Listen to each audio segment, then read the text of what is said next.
is not sleeping. Hallelujah. Amen. So there is a preparation in the work of God, what He wants to do for you and me. And through that work, katika hali ya kazi ambayo Mungu anataka kufanya, tuna stages ambazo huwa anafanya ili ufike mahali unaenda. Amen. There is no success when you have not reached the destination. Amen. Haujafaulu. Kabla haujafika hatima ya Mungu amekuwekea, haujafaulu. Hata kama unakwenda vizuri huko, haujafaulu mpaka ufike the destination. Praise God. Amen. But in that process, there is a silence of God. We call it a silent pilot. The silent is not speaking. Isaiah. Let us look at the book of Isaiah, chapter 8, verse 17. Hii wani mrefu kiasi gani baba? Mrefu kiasi gani? Najua mimi sifungi wangi, mimi nasaenda mpaka nifike pale. Nasitukia tu nimefika. So unahitaji vizuri. Nikienda uone na nimepotea unaishikilia. Isaiah chapter 8. Are you there? Yes. Soma. Isaiah chapter 8. Read for me, verse 17. Verse 17. Na ukae tu na hiyo mic hapo. Maana utasoma zaidi. Amen. Tutasoma katika Isaya 8 mstari wake wa 18. 17. 17. Inasema, nitamngojea Bwana ambaye ameificha nyumba ya Yakobo uso wake. Nitaliweka tumaini langu kwake. Baba, katika jina la Yesu, unanena nasi kupitia kwa mstari. Tupatie neema ya kuelewa, tupatie ufunuo wako, na kwa Yesu naomba nikiri.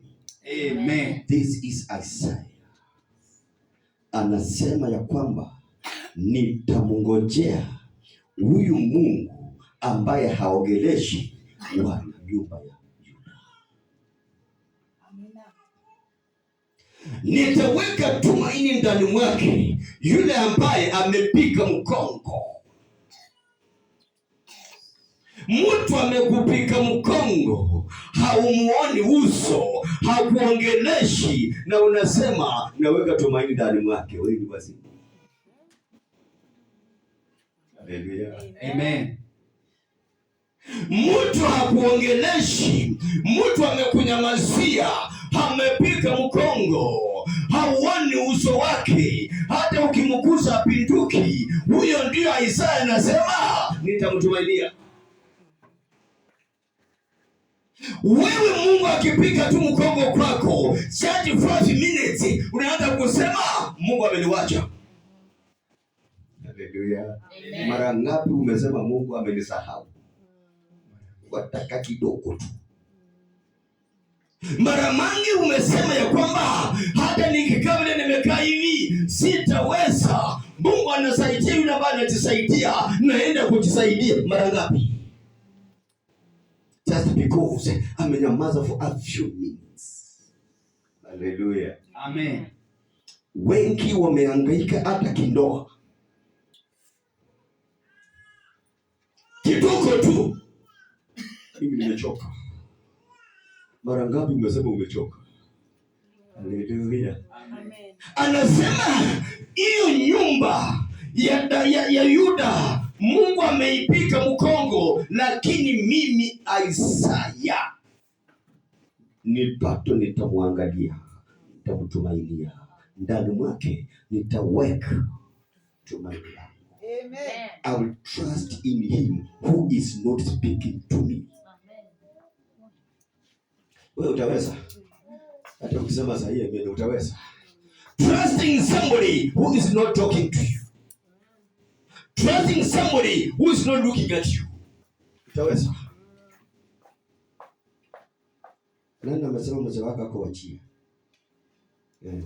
Simu apiki, ukiandika halo hapa, baby ama bebu.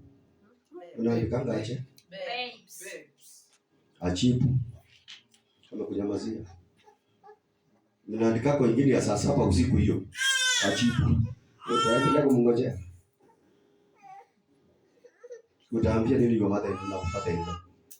Mtoto wenu siku hizi 3 haja niongelesha just a few minutes. Umeanza kulilia pafadha hilo na papa mada hilo. Umelia mara ngapi? Haleluya. Amen. Umeenda kutafuta kibarua umekosa, unarudi kwa nyumba, hauna shilingi kwa mfuko, unafika kwa mlango, bibi amesimama na kwambia, nataka pesa ya nywele, nataka kununua mkate, na bila kunupa sitakula, na hauna hata shilingi. Utasema nini? Wewe mwanamke kichwa chako ni baya. Just one day missing something, umeanza kucomplain. Hello. Wacha tuangalie huyo kijana vile alipitia matatizo na aliweka tumaini ndani mwake. Wakati nilikuwa naenda, kabla sijaenda class 1, my father alikuwa ananipatia a lot of promises. Nitaenda shule. Class 1, mnakumbuka class 1 vile inakaa wakati ule? Hauna viatu, una print chini na shule. Lakini hiyo si shida. Sababu ya promise. Nitakupeleka shule na unajua ukisoma utanunua ndege. So nikaangalia kwa ndege lakini nikisoma utanunua ndege. Nataka niende kesho shule. Siku ya kwenda shule asubuhi, baba kanunulia manguo mazuri. Unajua ni nguo, shirt na short trouser. Bila viatu. Bado sina shida. Then naanza safari ya kwenda wapi? Shule. Siku ya kwanza nikafika shule, ya pili nikamwambia baba kichwa inauma. Ndio uchanipata. Niliambia baba mama ni kichwa siku ya kwanza, ya pili mwambie nini? Baridi. Lakini that promise bado hii nitanunua ndege lakini utakwenda shule sababu baridi iko. Sababu umeweza kuona matatizo ya kutembea ukienda kwa shule ukirudi. So nilipofika shule, nikajikaza, nikasoma, nikamaliza. Pofu nikamaliza. University nikaingia. Mpaka sasa bado niko shule. Ni university na wewe? Ulimaliza. Nilimaliza. Nilimaliza nini? Baba ulimaliza kusoma? Mtaka kuambia tulimaliza. Mimi pato sahi. Nilikuwa na mtihani. Nilikuwa nafanya usiku saa 8 usiku. Kafanya saa 8 usiku mtihani mpaka saa 10 ndio nikalala. Kwa shule. Ulimaliza. Baba ulimaliza shule? Ulimaliza? Nilimaliza shule lakini nikaona bado tuna kitu sijafika my destination. Hata kama ulimaliza kusoma lakini haujafika your destination, haujasoma. Bado. Basi ulimaliza. Na yote tunafanyia graduate. Akosho. Anamaliza diploma yake na wewe. Anamaliza diploma yake. Then after that next year na muunganisha na other PA. Niko kwa destination. Teka sikio. Sijaanza kusema na kulea foundation. Uelewe mahali pako. Hallelujah. Amen. It's not easy. Genesis chapter 39. Ni vile Masai inatufukuza. Sitanena zaidi. But ningenena. Genesis chapter 9. This is a boy called Joseph.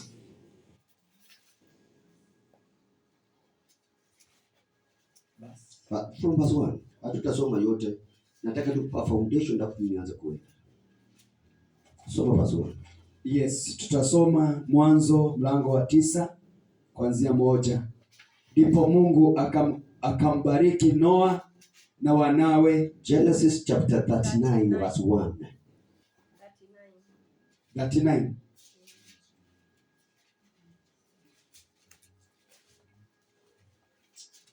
Pastor, fungua Biblia kama mwanafunzi. Si social au mbaya. Mwanzo 39 kuanzia mstari wa kwanza inasema nini? Wakati huu Yosefu alikuwa amechukuliwa mpaka Misri. Misri aliyeitwa Potifa, aliyekuwa mmojawapo wa maafisa wa Farao, mkuu wa ulinzi, akamnunua Yosefu kutoka kwa Waishmaeli waliomleta Misri. Amen. Utasoma baadaye umalize hiyo chapter. Huyu Yusufu alipata a promise from his father Jacob. Akamnunulia nguo tofauti na watoto wengine, nguo ya rangi nyingi, nguo ya matoatoa inapendeza. That's point 1. Point 2, baba akampenda kuliko wengine. Point 3, baba hakutaka aende achunge ng'ombe, akae na yeye. Anapendwa na baba because of that promise. Point 4, akaota ndoto. Point 5, akaota ndoto nyingine. Simefika ngapi? Simefika ngapi? Ya kwanza kweli. Ya kwanza alipendwa sana. Ya pili akatengenezewa nguo tofauti na wengine. Ya tatu akakaa na baba atake aende achunge ng'ombe. Ya nne ndoto. Akaota ndoto ya kwanza, ya pili, ya mwisho ndoto ya pili. 5 ikasababisha the brothers wakamhate. Wewe una nini ambayo imesababisha unachukiwa? Simefika 5. Ni kamoja tu na umekuchukia. Haleluya. Amen. Pastor Regina amehubiri hapa, mtu mmoja tu amekuja kanisani wamemchukia. Na wakikuja 20 je? Haleluya. Amen.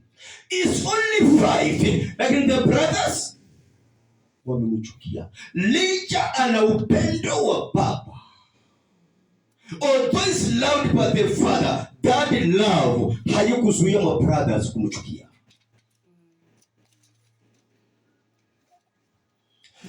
Hiyo upendo wa baba, hiyo nguo ya matoatoa ile mzuri kuliko wengine, haikuzuia ma brothers kumchukia. Baba akaona imefika wakati, nataka kutuma Yusufu sasa, maana amekuwa na mimi kwa muda. That's why baba yangu aliniambia nakupeleka shule, maana umekaa na mimi kwa muda. Umefika sasa miaka 4, miaka 5. Sasa naenda na ngapi? Nakupeleka shule. Now go away from your parents. Move away from your parents to enter into the training. Ukiwa na baba hakuna training utapitia. Ukiwa kwa baba hautaelewa my destination iko vipi. You not know. Baba kaambia Yusufu, mtoto wangu sikiza. Najua uko na nguo nzuri kuliko wengine, na hata ndio umevaa na kutuma uende uone madugu zako. The training haijaanza. Is a preparation for the training. Yusufu akatoka, akafika, akaona mandugu zake wako pale wanachunga ng'ombe. Wakaangalia Yusufu anakuja, wakabadilisha jina, wakamuita Mwotachi anakuja. Yako imebadilika. Kama bado unaitwa Reverend Paul, bado training baba. Bado hujafika training, cha preparation. The name must change. Wakamuita the dreamer is coming. Akafika mahali pale, wako wangapi? Mada alifika, walikuwa mandugu wangapi? Aliwapata wangapi? 11 mwingine. Hapo niangushianga mtihani watu. Mwingine walikuwa wangapi? Wewe. Tukushule na wewe. Walikuwa wangapi? Wakati Yusufu alifika mbele umtukusa akasimama hivi, walikuwa wangapi? 14. Yaani chako bali sawa 14. Hallelujah. They were 10 because Benjamin atazaliwa. Hallelujah. Tuko pamoja. Benjamin bado atazaliwa. So wako wangapi? 10. Maana Yusufu hayuko, Benjamin hayuko. So Yusufu akasimama mbele yao. Reuben akasema, umekuja. Asante ndugu yangu. Wakasema, huyu chamana ndoto zake. Ambia mwenzako, huyu chamana ndoto zake. Toa china na huyu chama weka lako. Huyu kwa na ndoto zake kwa mahali atafika.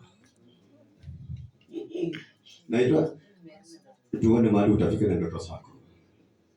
Umeshaambiwa mara ngapi? Mingi. Nani ameshakuambia hiyo? Mama, ngoja tuone mahali utafika na ndoto zako. Fika vitole kwa zingine. Wakashika jamaa. Hawatakatoa nguo, wakakamata wakasongesha karibu, wakatoa hizo nguo, zile za matoa rangi nyingi, wakamtoa. Sababu zimetolewa bado ama bado? Na unasema nimefika destination. Chunga. Bado. Wakatupa kwa shimo. Preparation for the training. That is not a training. It's just a preparation. Amen. The training is coming. Amen. And it is because God is working in Joseph. If God is working in Joseph, mbona anaruhusu mandugu zake wamtese?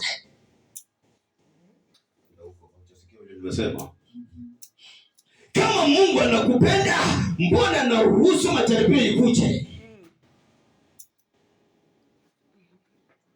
Hallelujah. Amen. Step ya kwanza ilikuwa ni the promise. Hatujafika training. Wakatupa kwa shimo. Hilo shimo Biblia inasema ilikuwa imejaa maji. Ni hivyo? Ni kweli? Inasemaje? Kwa shimo. Ni kama hujasoma. Kwa very good. Kuche wale tupale kunulia kakuku kule. That's very nice. A dry cistern. Wamtupa kwa shimo lenye halina maji. Josefu akaangalia, akaona haina maji. Akasema hakika Mungu nimeanza kuelewa training unanipeleka. Ninajua mahali unanipeleka hakuna neno. Misri tulikuwa na neno. Alikuwa na mwanzia hapa training. Lakini atamfikisha training yenyewe. Such a preparation. Wakati walimtupa walikuwa 10. Reuben akasema this is the time. Reuben anasema nini? This is nilikosea baba. Na hawa ndugu wamechukua Yusufu ambaye baba anapenda, wametupa kwa shimo. Wacha niwaambie twende tutembee. Tukishafika kule nitarudi. Nitatoa Yusufu hapa, nipelekee baba nimwambie. So naona baba sasa nisamehe. You want to reconcile with your father through the blood of Joseph. Say shame on you.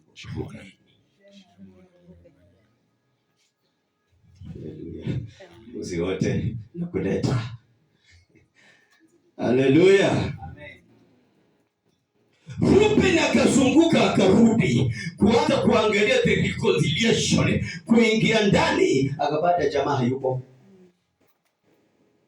Maana Juda alikuja kaambia mandugu zake. Wangapi? Juda alikuja kaambia mandugu zake wangapi? 9. 8. Wangapi? Juda anaongeleza mandugu zake sasa. Wako wangapi? 9. 9. 9. 8. Tuhesabu. Ruben hayuko. No, Benjamin hayuko. Ruben hayuko. Joseph mwenyewe hayuko. So umepata wangapi? 9. Umepata wangapi wenye wanaangalishwa? Ruben hayuko. Benjamin hayuko. Joseph mwenyewe ako kwa shimo. Umepata wangapi? Sure. Maana ni Juda anaongea. Baki 8 bwana. Mwendeni huko. Soma Biblia. Hallelujah. They were remaining 8. Wamesimama. What is the meaning of number 8 in the Bible? Hiyo inafanya utafiti wako. Si leo. Siongele hiyo leo. What is the meaning of number 8? Maana kwa safina ya Noa waliingia wanane. Yusuf. Isikuchanganye. Twende na Yusufu kwanza. Tuache hiyo namba 8. Walikuwa 8. Anawazungumzia akawaambia, my brother, sikizeni vizuri, itakuwa faida gani tumwake damu ya ndugu yetu na tuifunike, situuze tu. Kikasema hili ndio kweli tuuze. Kweli tuuze. Wakatoa jamaa. Mungu tayari ameandaa Waishmaeli wanakuja, wenye wananuanga watu.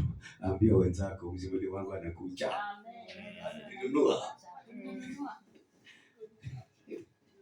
Maana nisiponunuliwa nitaturudishwa kwa baba. Unataka kurudi kwa baba? Go to your destination. Amen. Wakatoa chama ndani ya shimo, hakana nguo. Nguo lazima iende, nguo ya maringo, nguo ya kujivuna. Papa ananipenda, lazima uimbane na papa. Nguo ya ninunulia. Haleluya. Jamaa kabaki hana nguo, hana viatu. Wakachukua jamaa wakauza kwa jamaa. Kaanza kutembea uchi, hana viatu. Wanakafuta chini, hakana nguo. Kakafika system without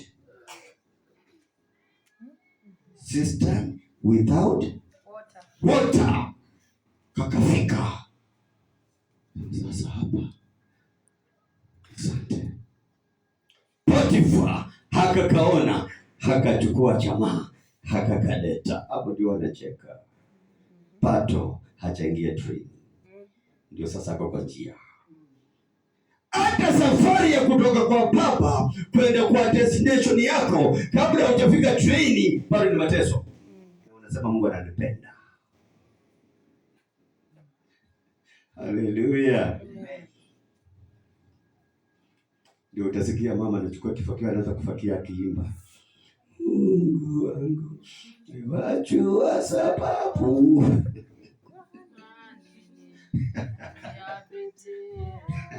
Haleluya.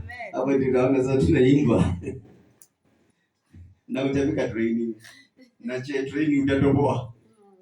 Kama safari ya kuenda tu kwa shule inakutatiza na ukiingia shule yenyewe. Hii ni safari ya kuenda shule. Na kanyaka miguu na piga mawe, jua linakupika, saa ingine mvua, unaenda shule hautaanza kusoma. Ndio utasema mama, kichwa inaniuma siendi. Lakini haujafika the destination. Shule ni training, destination bado. The training. Akafika, Potifa akamchukua. Potifa kaangalia, Biblia inaambia kwamba Mungu alikuwa na Yusufu. Yusufu mwenye ako na Mungu amevuliwa nguo, amevuliwa viatu, anatembea bila viatu, anauzwa, lakini hapa na Mungu. The silence of God. God is working. Hii ni Mungu amenyamaza tu, haimaanishi amekuacha. He is working. God cannot work with you if he has not prepared you.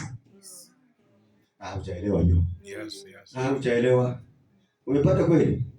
Nimesemaje kwa Kiswahili? Kama cha kuandaa. Yeah. Umeandaliwa. Anachuna kidogo. Maandalizi bwana, ngoja kwanza. Ngoja kwanza. Anataka kuandaa lakini akichuna tu kidogo. Mungu wangu, wajua sababu. Na amechuna kidogo tu. Watu wa Mungu. Umefika destination. Umefika training. Niko safari ya kwenda shule, tu hujafika shule. Uko niko safari. Umefika shule. Bado ndio uko kwa njia unaenda, ndio unaona hiyo mapiko. Unafika kwa nyumba hakuna chakula. Mungu ulisema hatutalala njaa, lazima ulale. Wewe waje kulazimisha vitu vingine. Mungu anataka ulale njaa because anakupeleka training. Ndio unaanza kuomba maombi mpaka makamasi inatoka. Mungu ulisema hatutalala njaa. Nani alikwambia Mungu alisema utalala njaa? Hautalala njaa kama umefika wapi? Destination. Lakini mama bado unaenda. Mama utailala. Utailala. Haleluya. Amen. Wakati alifika kwa nyumba ya Potifa, Biblia inasema ya kwamba na Mungu alikuwa na Yusufu, akafungua macho ya Potifa, akaona Mungu ako ndani ya Yusufu, akaambia Yusufu, kuja nikwambie kila kitu kiko mikononi mwako, maana nikiona chenye unakuza kinabarikiwa, chenye unakuza kibarikiwa, lakini bibi yangu peke yake sitakupea. Hakuzaa mtoto, maana hakupewa Yusufu. Wewe. Hallelujah. Amen. Yusuf want to possess the house of Potiphar ili Potiphar apate watoto, lakini kwa sababu alipeana kawacha bibi kando, bibi hakuzaa. Kanisa halizai, maana hatutapatia Yusuf. Hautafungua kanisa, maana hutapatia Yusuf. Utaimba tu. Acha nikuwekea mkono hapo bwana, ndio ufungue kanisa. Basi hapo hapa. Acha nikuwekea mkono, mafuta imejaa hapa, tukumwakilie. Nimekuja full, ni ile tu kubwa sijapepa, lakini hii pia itafanya. Fungua kanisa. Amen. Lakini patia Yusufu kwanza. Kanisa lisai. Amen. Haleluya. Kanisa patia nani? Yusufu. Maisha yangu nampatia Yesu atawale. Yako wewe wamwachia nani? Yako uliwachia nani? Yusufu anaenda training. Hiyo ni barabara tu ya kumuingiza shule. Hajafika shule. Hakafika Yusufu akamwambia, nimeona ndugu yangu, umekusa kondoo zangu zimezaa, umekusa ng'ombe zangu zimezaa, umekusa shamba mazao, lakini bibi yangu hujakuza ni tasa. Hii ndio mahali wachungaji wanapotelea. Wanafika mahali sema, bibi yako ni tasa, mwambie akuje kwangu maombi. Anaanza kusema, Mungu maana inakuja. Ulisema tani. Hakusema uchukue bibi ya mtu. Yusufu akaambia Potifa, nimekubali kila kitu nikikuza kitabarikiwa. Potifa ni mpumbavu, hakuelewa. Sinibebe huyu bibi nipelekee Yusufu akuze tu mkono. Shindwa Potifa. Na wewe mchungaji ndio mchindwa. Au tupelekea kanisa Yusufu akuze mkono. Amen. Yes. Hallelujah. Amen. Praise God. Amen. Sisi kuanzia next month jifunze kukalimani. Anywhere we go, utakuwa unakalimani. Amen. Acha kuiwaje na kapo umebeba peke yako na hanga. Na mimi sijazoea kuhanga, heri ningekuja na mkalimani wangu. Uwe na hanga kweli. Ulifika Eldoret uliona. Wamejazana hivi kila mtu anang'ang'ana tu kukalimani. Maana nakataka nikuje unikalimani. Kwanza wewe. Nenda kwa nyumba, funga mlango. Hakikisha mtu hakuna, funga mlango. Then anza kwa viti. Praise God. Bwana asifiwe. Kwa viti. God says. Mungu anasema. Utakalimana mpaka ushangae. Anzia kwa viti kwa nyumba. Amen. Si kwa watu. Yes. Si kwa viti.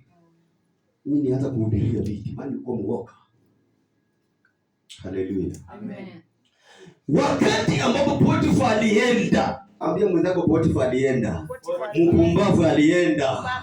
Akawacha Delila. Akawacha bibi yake ambaye ni Delila.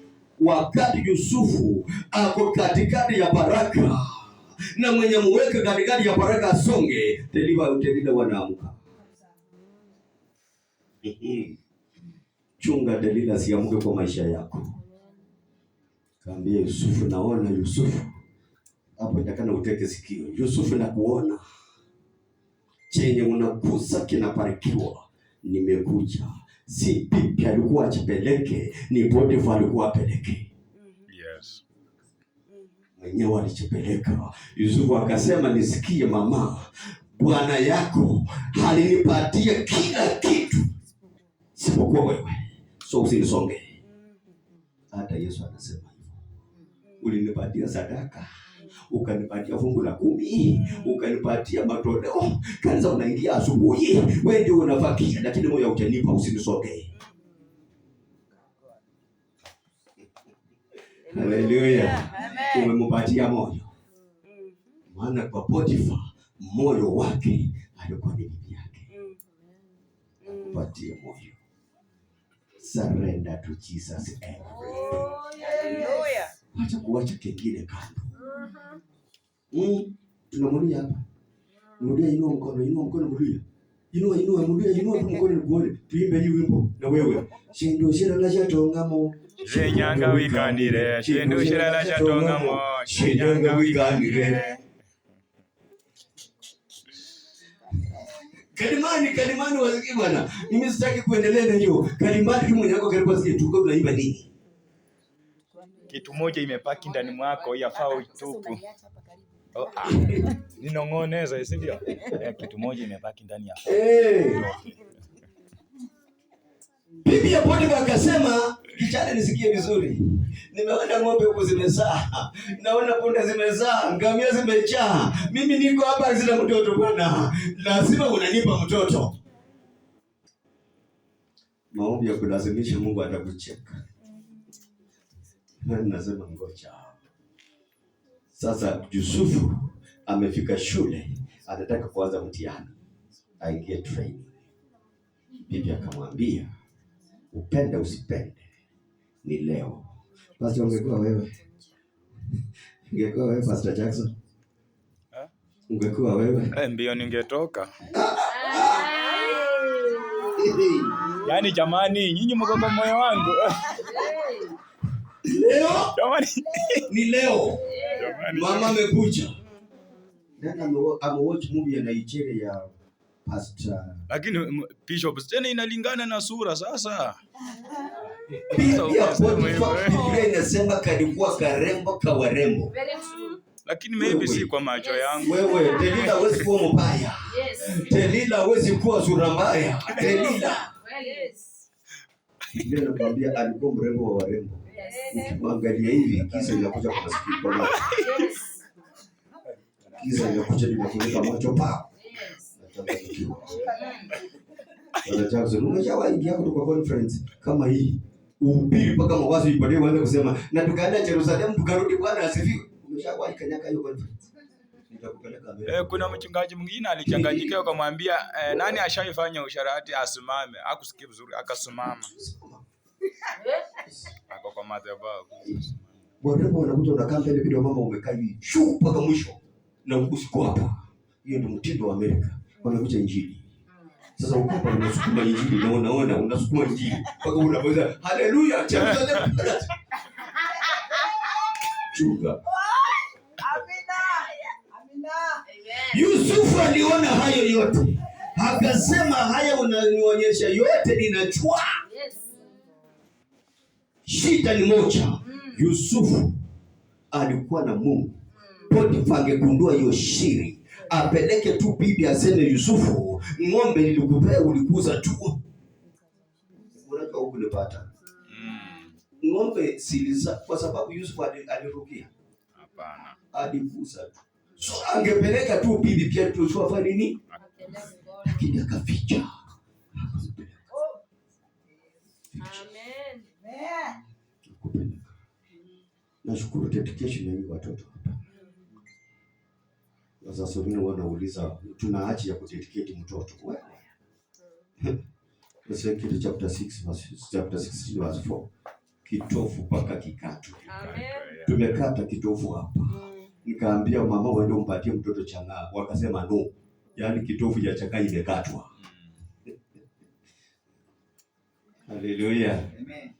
Nilikuwa nafanya nikicheka sababu nilichua hawa hawajatrainiwa. Watasema bishop amesema tutaenda kuwapatia chang'aa. Ningewacheka. Yusufu amesimama mbele ya Potifa. Amchasoma hiyo story, haiko hapa. Enda kwa maktaba, enda kwa library, uchukue the original Bible ya Kihibru, uone chenye Potifa alifanya. Bibi ya Potifa alifika mbele ya Yusufu, akatoa nguo zote, akasimama kaambia Yusufu, mimi ndio huyu, unangojeanga nini?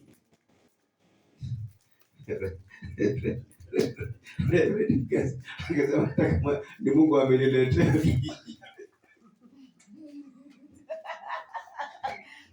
Ni Mungu ameniletea. Anasema, huwa tunasemaje? Baba wewe unasemaje? Ilibidi. Unasemaje? Ilibidi.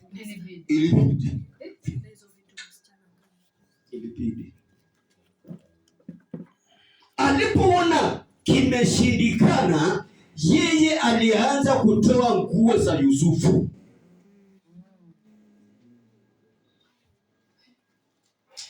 Baba, soma na bidii. Uko mbele, tuna wasichana kwa university ni wenda wazimu. Anakualika kwa rumu yake, amenunua chips. Classmate kuja. Ukifika hapo anaanza kutoa hizo. Utasema nini? Anakutoa hizo nguo utafanya nini?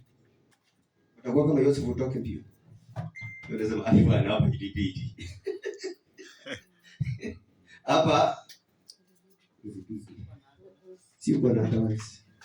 And that's why wanaambia mndio kwamba when you are being raped, just enjoy, because even if you cry nobody will assist you. Ya utapata. Utaelewa baadaye.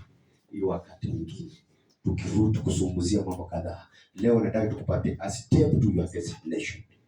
Ndio message yangu ya leo. When God is silent, he is working. Yusufu mwenye Mungu anapenda, Yusufu mwenye ako na Mungu, bibi ya Potifa na mdarua makuu. Huyu Mungu alikuwa wapi? Mungu kaambia Abraham, mwenda chinja ule mtoto. Abraham akachukua mtoto akaenda kuchinja. Alipoinua kisu hivi, Mungu akamwambia Abraham, stop. Usichinje mtoto. Huyo ndio Mungu ambaye aliruhusu Eve akapanda kwa mti wa ujuzi wa mema na mabaya, akachuna matunda kukula, Mungu akiangalia tu. Alikuwa wapi kumkataza? Umechuza kwa swali. Mungu mwenye anakataza hizi tendeke na anaruhusu hii tendeke, kwani huyu Mungu akwaje? Akiwacha litendeke, elewa God is silent. And when God is silent, he's working. Wakati Yusufu akasema hapa kimeshindikana, mama amechukua paka ametoa ya ndani. Hii na mwaji yake. Ni nguo gani ambayo Potifa angeteta, ya ndani ama shati?